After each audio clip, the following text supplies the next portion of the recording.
Shalom. ఫిలిప్పీలకు రాసిన పత్రిక 3వ అధ్యాయము 12వ వచనము. నేను దేని నిమిత్తము క్రీస్తు యేసు చేత పట్టబడితినో దానిని పట్టుకొనవలనని పరుగెత్తుచున్నాను. But I press on to take hold of that for which Christ Jesus took hold of me. ఈ ఉరుకులు పరుగుల జీవన శైలిలో అసలు మన జీవిత గమ్యమేమిటో, మనలో ఎంతమంది నిత్యము హృదయాంతరంగాల్లో పెట్టుకుని జీవిస్తున్నామంటే ప్రశ్నార్థకమే.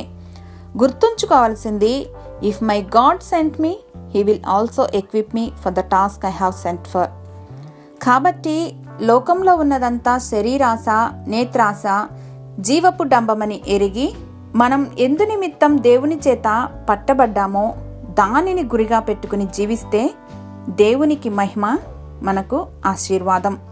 ఈ సెక్యులర్ వరల్డ్లో పర్పస్ఫుల్ లైఫ్ని జీవించాలంటే మొదటిగా ప్రార్థనతో నింపబడిన జీవితం అవసరం. Set aside regular time for prayer. రెండవదిగా పరిశుద్ధ జీవితం. మూడవదిగా ఆత్మపూర్ణులై జీవించటం. That means exercise the gifts and nurture the fruit of Holy Spirit. నాలుగవదిగా ఇతరుల అవసరతల్లో ఆసక్తి కనపరచటం, కంపాషన్ ఫిల్ లైఫ్. ఐదవది వాక్యానుసారమైన జీవితం.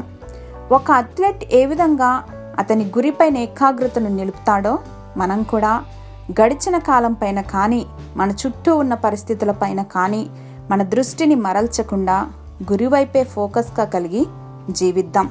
క్రీస్తే మన గురి. హల్లెలూయా.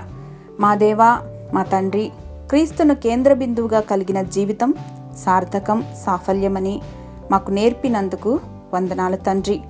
విశ్వాస జీవితంలో అంచెలంచెలుగా ఎదుగుతూ ఫలభరితమైన జీవితంను జీవించగలిగిన కృపను అనుగ్రహించమని యేసు నామంలో ప్రార్థించి పొందుకొని మా ప్రియ పరలోకపు తండ్రి.